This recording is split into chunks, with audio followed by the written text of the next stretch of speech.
Chers fidèles, un petit mot. L'Église demande qu'on donne un petit peu d'explication avant les cérémonies, pour savoir de quoi il s'agit. Au nom du Père et du Fils et du Saint-Esprit, soit-il. Asseyez-vous. Donc, aujourd'hui, le mercredi saint, c'est une des journées où il y a une des plus grandes bénédictions de l'année. Les grandes bénédictions, comme des cierges de février, le dimanche des rameaux, voilà, les cendres. Le plus grand, bien sûr, le cierge pascal et le cierge aussi des fidèles pascal à la veillée pascale.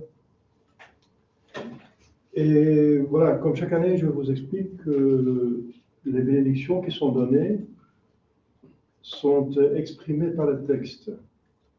Parce que l'Église donne une bénédiction au nom de notre Seigneur Jésus-Christ, et ça, c'est institué par le pape.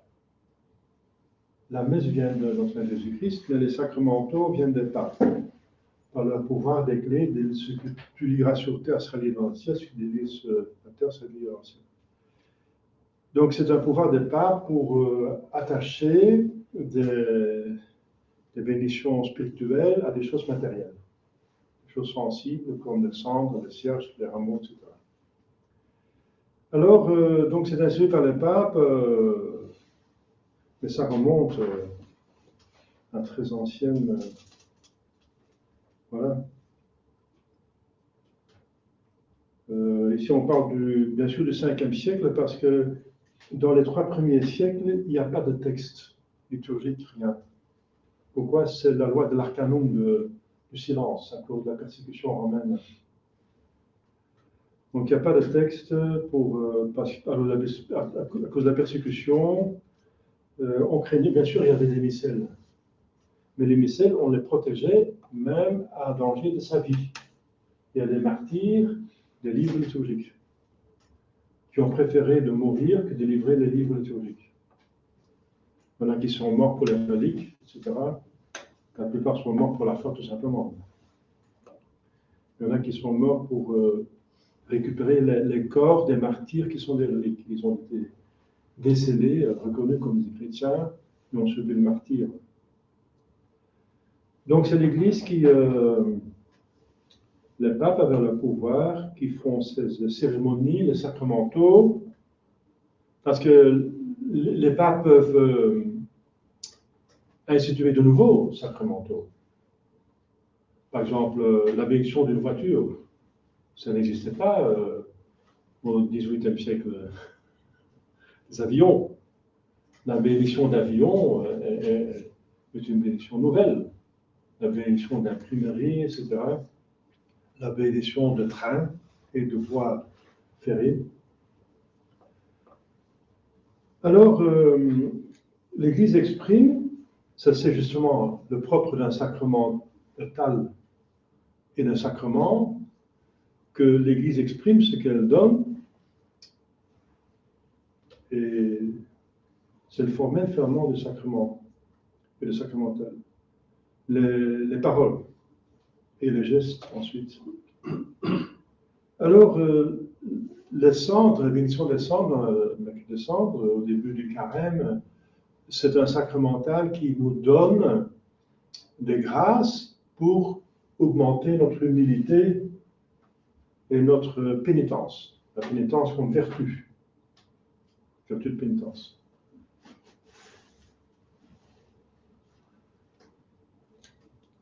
Alors on va voir le texte, par exemple, la première prière, c'est l'antienne du psaume 68. Exaucez-nous, Seigneur, car votre miséricorde est douce. Nous donc implorons la miséricorde. C'est la bonté envers la misère. Quelle misère? Miséricorde. Le cœur pour la misère. On demande de Dieu d'avoir cœur pour notre misère, de pécheur, bien sûr.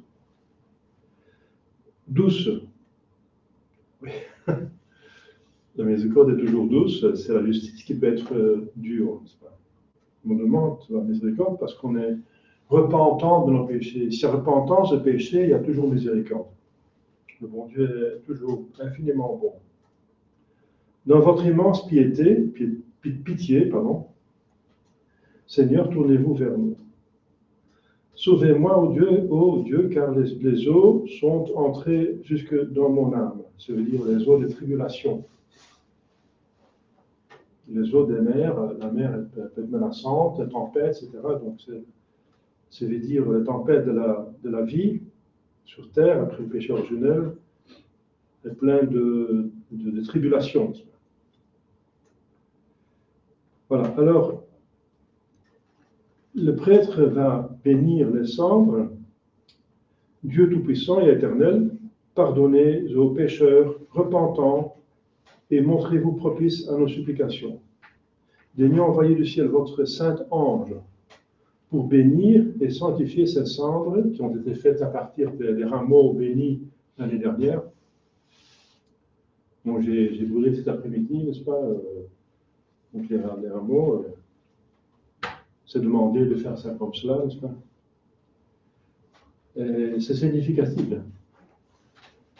Les rameaux signifient la royauté de Jésus-Christ, la victoire sur le péché. Le rameau, c'est toujours c'est pour ça que les martyrs sont figurés avec des rameaux, des palmes dans la main, dans le ciel. C'est le signe de leur victoire. Et les cendres doivent nous donner la victoire sur nos péchés, par l'humilité. L'humilité, c'est une victoire. C'est une victoire sur le diable, sur l'orgueil, sur le vice, sur la racine du vice. C'est une victoire. Et c'est une lucidité. C'est de mettre dans la vérité devant Dieu. L'humilité, c'est magnifique, n'est-ce pas? Elle nous met dans la vérité, dans la réalité devant Dieu. Et Dieu est infiniment bon envers nous. Afin qu'elle soit un remède salutaire, voilà. Et Dieu exauce la prière de son épouse, l'Église. C'est sûr. Pour le remède pour tous ceux qui invoquent humblement votre saint nom, pour ceux qui se reconnaissent coupables, s'accusent de leur péché en présence de votre divine clémence et implorent et suppliant votre très douce miséricorde. C'est exactement ça ce que la Sainte Vierge nous demande à la Salette. C'est la solution de tous les problèmes actuels. C'est la solution de la crise. Ça fait revenir un pape et un grand monarque. C'est dit par la Salette. Donc, reconnaissance des péchés, repentance, pénitence et prière. On est en train de prier, on dit on se repentit des péchés, on les regrette, et on demande, on fait la demande voilà, on est humble, on s'humilie devant Dieu. C'est magnifique. Vous savez qu'il y a des millions d'Ukrainiens qui sont partis à cause de la guerre.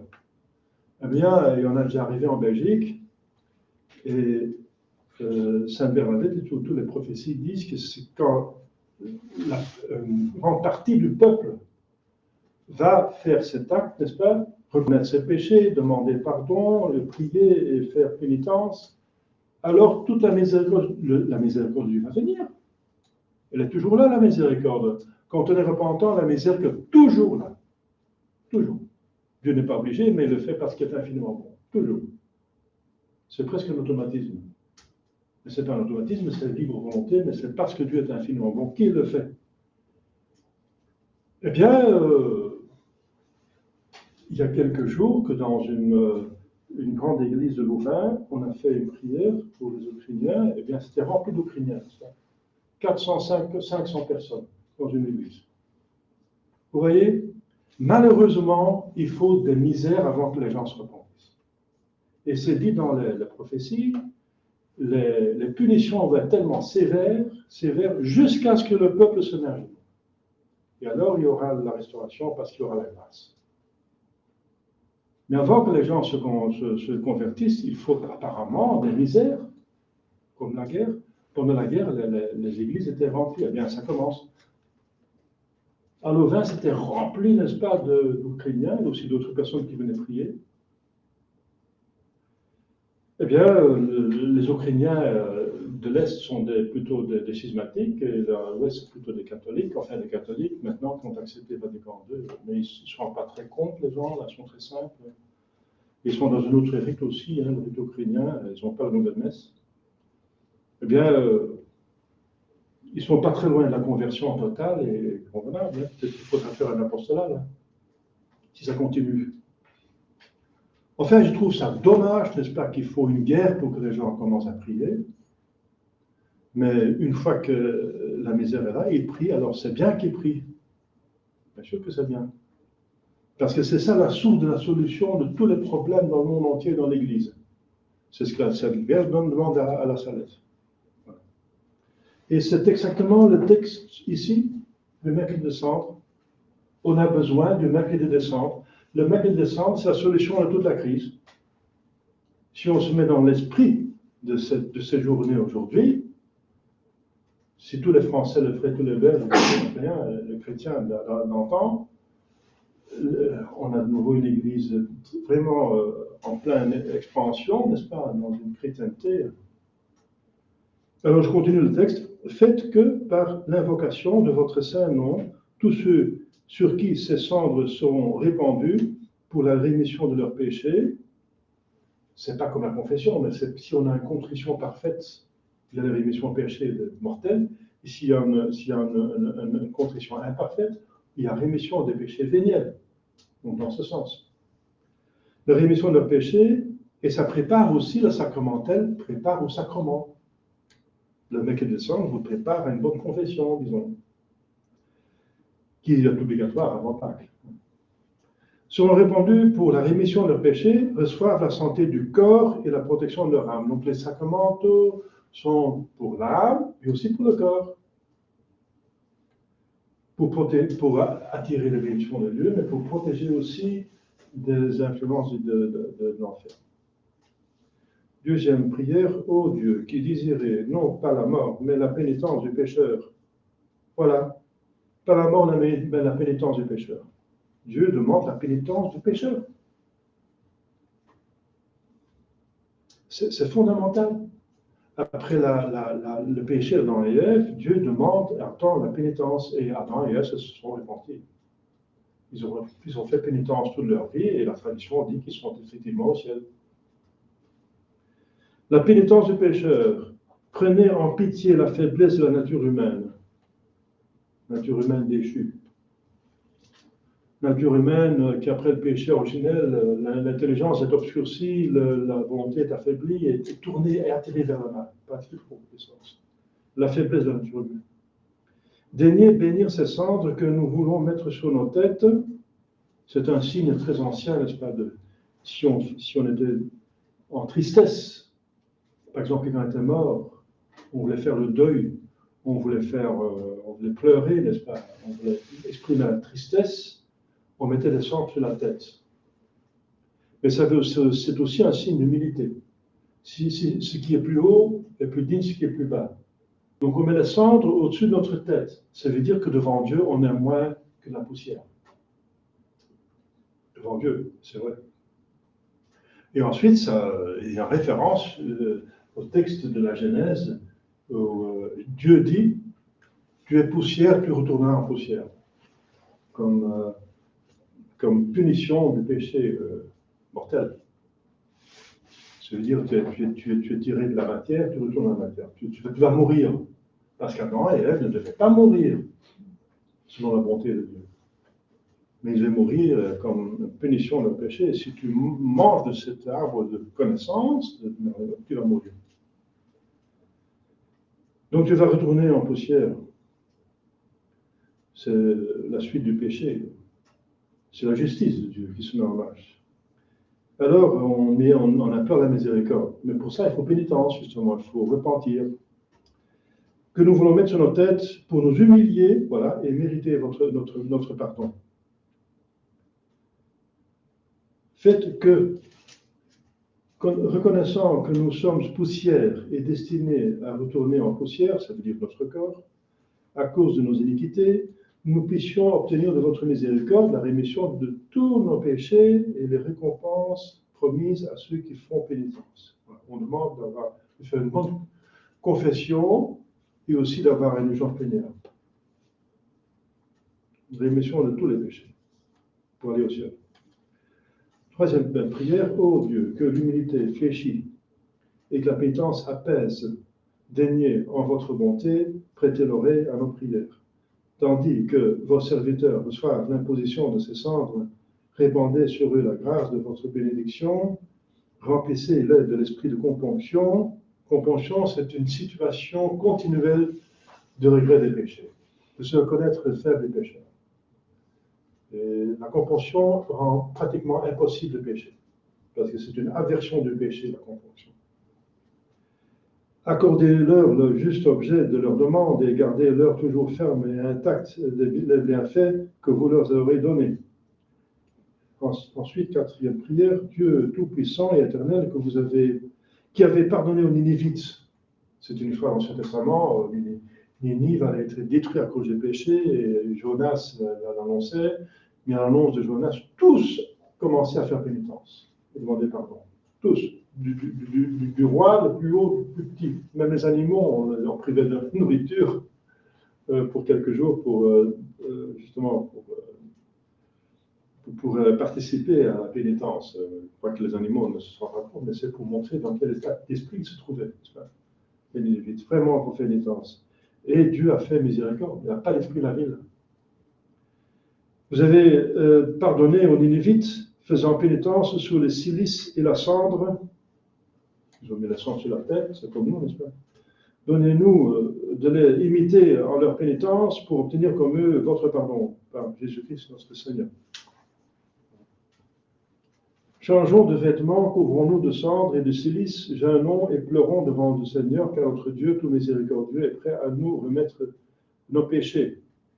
Que les prêtres et les ministres du Seigneur, prosternés entre le vestibule et l'autel, c'est encore un texte dans l'Ancien Testament, c'est Joël 2, éclatent en lamentation et s'écrient « Épargnez, Seigneur, épargnez votre peuple et ne fermez pas la bouche à ceux qui chantent vos louanges. Supprimons par nos progrès dans le bien les fautes dont nous nous sommes rendus coupables par ignorance, de crainte que, surpris soudainement par le jour de la mort, nous ne cherchions le temps de faire pénitence et nous puissions le trouver. Prêtez attention, Seigneur, et pitié, parce que nous avons péché contre vous. Assistez-nous, Dieu, de notre salut.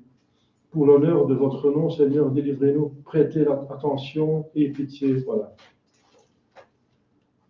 Donnez, Seigneur, dernière prière avant la messe, à la milice chrétienne de se prémunir de saints jeunes afin que, dans la lutte contre les esprits mauvais, elle soit forte des armes que donne l'abstinence par le Christ notre Seigneur. Voilà, chers fidèles. Je répète que cet esprit des énergies cendres est très, très important. C'est le salut du monde. Nous allons à la perte, nous serons très sévèrement punis pour les péchés, cris de vengeance, par manque de cet esprit-là. On a l'esprit de jouissance, profiter de la vie, n'est-ce pas? Eh bien, profiter de la vie, vous voyez comment on peut profiter de la vie, on ne profite pas de la vie, n'est-ce pas? On détruit notre bonheur par cela. La jouissance vient après. Ici, d'abord, on va se mettre en ordre devant Dieu. Voilà. Donc, très important, chers fidèles, demandons cet esprit, n'est-ce pas, de pénitence et d'humilité pour toute notre vie. Demandons à la Sainte Vierge d'intercéder pour nous. Au nom du Père et du Fils et du Saint-Esprit, ainsi soit-il.